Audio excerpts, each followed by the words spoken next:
Salut, c'est Florian, bienvenue dans cette nouvelle vidéo. Hier et avant-hier, je t'ai présenté les 5 ETF pour PEA qui ont le mieux performé sur le mois de mars 2022 et aujourd'hui, je te présente ceux qui ont le moins bien performé.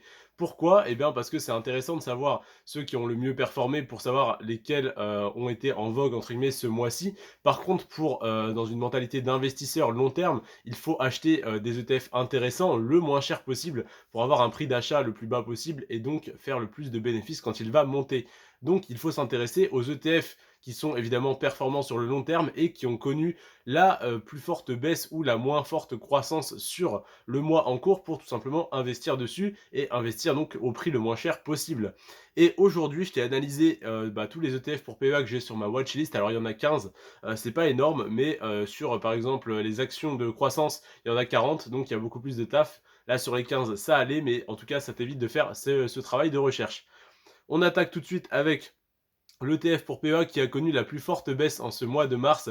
Ce mois de mars, je te le rappelle, qui a été un des meilleurs mois qu'on a connu en bourse depuis un petit bout de temps. Et la plus forte baisse, accroche-toi bien, c'est moins 0,2%.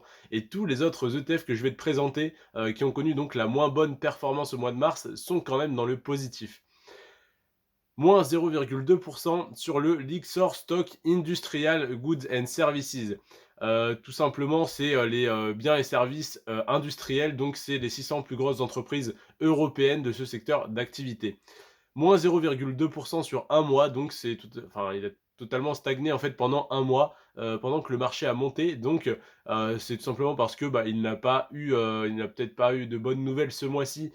Cet ETF, du moins, toutes les entreprises qui composent ce secteur n'a pas été en forme ce mois-ci. Mais ça n'empêche que si tu achètes un des autres ETF que je t'ai présenté dans la vidéo d'avant-hier, tu vas l'acheter à plus 7, plus 9% ce mois-ci. Celui-là, il a stagné, donc au final, tu peux l'acheter qu'au même prix qu'il y a un mois. Donc, pardon. Donc, ça reste intéressant. Et sur le long terme, il a tout de même une bonne performance parce qu'il a fait plus 161% sur les 10 dernières années, ce qui fait en moyenne du 16% annuel. Donc ça, c'était le Lyxor Stocks Industrial Goods and Services, donc c'est potentiellement le plus intéressant à acheter ce mois-ci. Le deuxième que j'ai à te présenter, c'est le Lyxor Stocks Europe 600 Food and Beverage.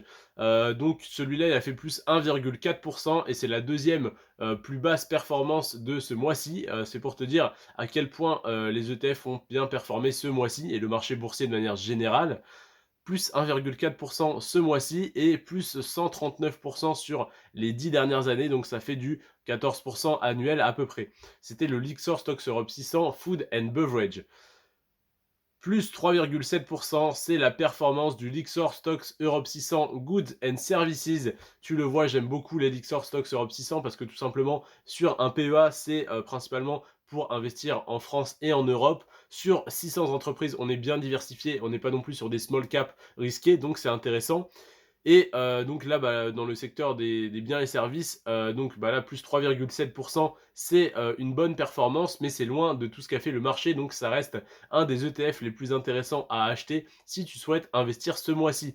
Bien sûr, tu peux également ne pas investir ton argent ce mois-ci. Si tu arrives à épargner, admettons, 500 ou 1000 euros ce mois-ci, ou même 50 euros ou 100 euros, garde-les peut-être pour un mois suivant pour acheter quand il y aura une baisse, ou alors tu peux dès à présent rentrer sur ce type d'ETF. Évidemment, ce n'est en aucun cas un conseil en investissement, c'est simplement ce que je fais et mon avis.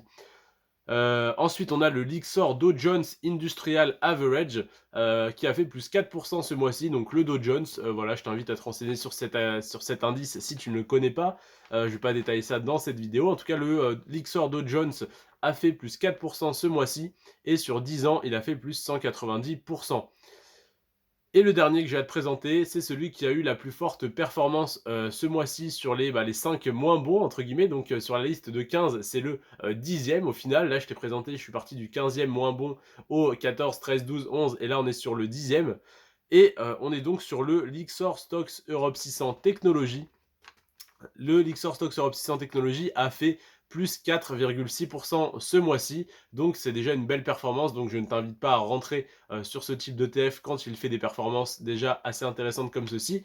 Donc tu vois en fait que ce mois-ci, comme on a absolument connu aucune baisse à part le moins 0,2% sur le premier que je t'ai présenté, ce qui n'est même pas une baisse, c'est tout simplement une stagnation au final, ça n'est pas forcément un mois idéal pour investir parce qu'on a connu une bonne performance. Donc soit il fallait investir avant, soit maintenant, bah, soit tu penses que le marché va continuer à monter et tu te dis peu importe à quel prix je rentre maintenant, ça sera toujours moins cher que dans un mois, 6 mois ou un an. C'est potentiellement vrai. Par contre, tu peux aussi attendre qu'il y ait une correction, une baisse de marché dans les mois à venir, ce qui arrive indéniablement bah, très, très fréquemment et du coup potentiellement rentrer moins cher sur ces ETF dans quelques semaines ou dans quelques mois. Si donc tu souhaites investir sur un PEA, je t'invite bien sûr à le créer chez Boursorama, il y a le lien en description. Comme vous êtes des spectateurs réguliers pour la plupart, je vous embête plus avec ce petit message, mais si jamais il y a des nouveaux sur mes vidéos, n'hésitez pas à créer votre compte sur Boursorama si vous n'en avez pas encore. C'est tout simplement le meilleur courtier en ligne et la banque la moins chère depuis 14 ans, peut-être même 15 ans maintenant. Voilà, je te remercie en tout cas d'avoir regardé cette vidéo. N'hésite pas à t'abonner pour ne pas rater les prochaines. Je te présente également des actions de croissance pour PEA, des actions à dividendes pour PEA et tout pareil pour le compte titre, des actions de croissance compte titre et des actions à dividendes compte titre. À savoir que je passe des heures chaque mois à te faire ces analyses, donc n'hésite pas à en profiter, c'est totalement gratuit, c'est sur YouTube.